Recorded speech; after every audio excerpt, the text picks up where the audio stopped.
Welcome back to another episode of Every Other Day Woodworking. Today I'm going to talk about a new Delta Cruiser 10-inch miter saw.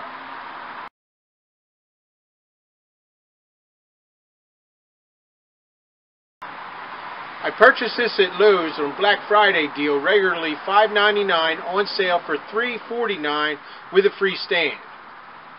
I bought the 10-inch because that's what works for me, so I don't need to stock 10 and 12-inch saw blades. My table saw is 10-inch, so I might as well just stay with that, and I buy the blade that fits the job that I'm working on. I'm just going to tell you what I like and dislike about the saw. Delta has enough videos telling you what the saw is capable of, so just go to their site and check those out. Let's talk about the likes. I refer to it as an extending miter saw. It doesn't slide on pipes or poles and doesn't glide on rails. It extends out on these hinge arms, like the Bosch Glide, except they're oriented at different angles, more like a 45 degrees on each side. It allows you to put it right up against the back of a wall to save space. Excuse me. It has a powerful 15 amp motor, 4,000 RPMs. It's belt driven for less vibration, and it has an e-brake. Fit and finish are very nice. I like the gunmetal gray and the blue colors. Comes with one clamp, and it also comes with a Torx wrench with onboard storage to adjust basically everything on the saw that there is. Military grade aluminum, and I retired from the military, and military grade to us meant made by the lowest bidder. So that may not be a good thing, so I hope it's not the case here. It looks pretty good, so we'll find out. I like that all the controls are located up front. You have the miter knob here. It's only a quarter turn to loosen it and lock it. You're not constantly twisting it to lock it and loosen it or anything like that. You push your button here to turn your table left or right, and to unlock your bevel gauge, you flip this up and it unlocks the bevel gauge and allows it to go back and forth. No more reaching around the back and unscrewing something. The sliding fences are removable, so you can take advantage of the back fence supports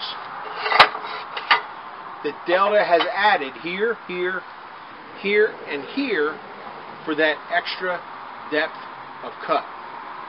I really like that Delta added bevel detents and positive stops on those frequently used angles. It removes the guesswork out of if you're at the correct angle or not. The slide lock up here keeps the saw locked back so you can use it like a non-sliding miter saw. It just goes up and down like it was a regular miter saw. It has a nice feature where you can extend the saw out for about an inch, so you get to use the whole back of the saw blade, so that allows you to cut tall crown molding, tall baseboard, things like that, and you won't hit that arbor nut.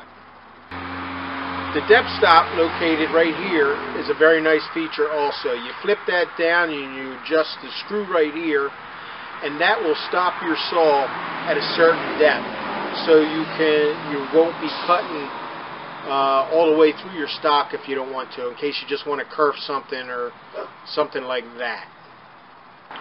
Let's get into the dislikes. Dust collection is terrible on this.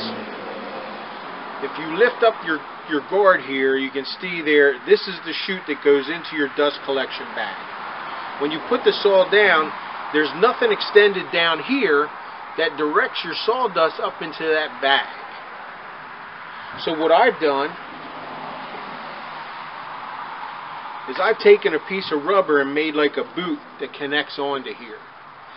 And what that did was it made a shaft so that when you put this down, it directs the sawdust from the bottom of the blade up into that dust collection blade. However, it really didn't improve anything. And I have not hooked it up to a vacuum to see if that increases dust collection or not. Changing the blade is a little clumsy also.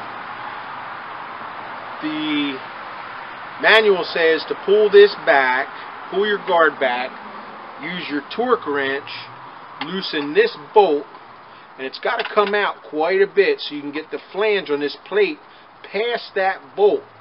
But that is connected to your guard here. So what happens is when you push that back, your guard gets jammed up underneath the motor here. So you have to kind of do like this funky thing where you push this forward and this comes back, and then you can get onto that arbor nut. And it's reverse thread also. So if you're not used to the righty-tighty, lefty-loosey, what's going to happen, somebody may over-tighten that. And that's not good either.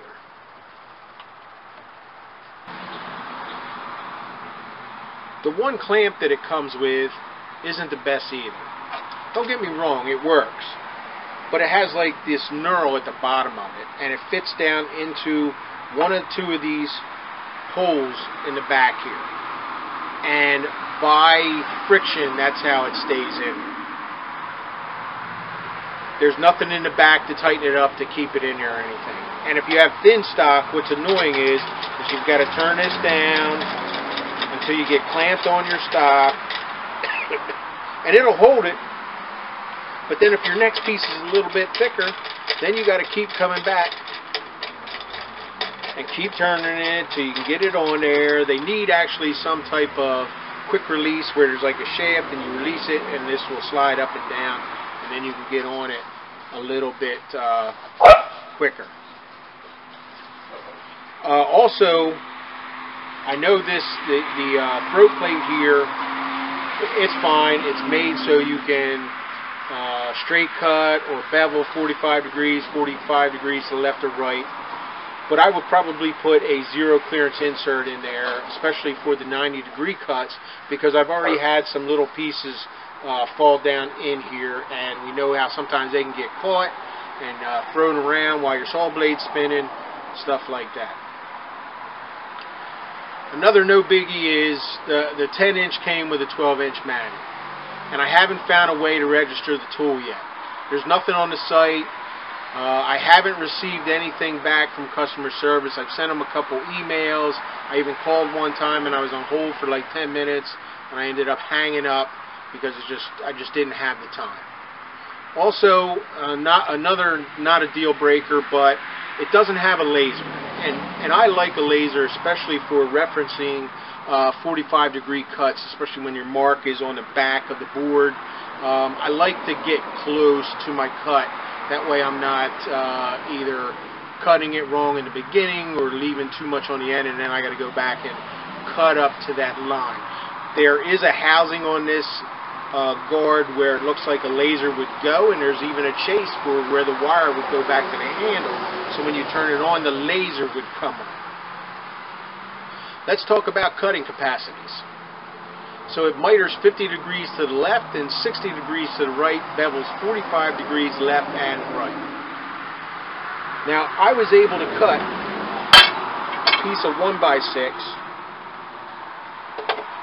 straight up and down with the saw locked in the forward position here. It was great. I didn't hit the arbor, cut it nice, perfect. So another cut, this is a piece of 12-inch material, and I wanted to see what the actual cutting length of this was. And I was able to come all the way out, and this is a piece of 12-inch material, and it cut everything but a little piece. I had to lift the stock up just a little bit to cut that little piece off. So if you're comfortable doing that, fine, but if you've got it clamped down, you're not going to be able to do that. So the most it could probably cut without moving it is about 11.5 inches, maybe 11 3/4. I wanted to see what the cut would be referencing off these back fence stops. So I have a piece of plywood here.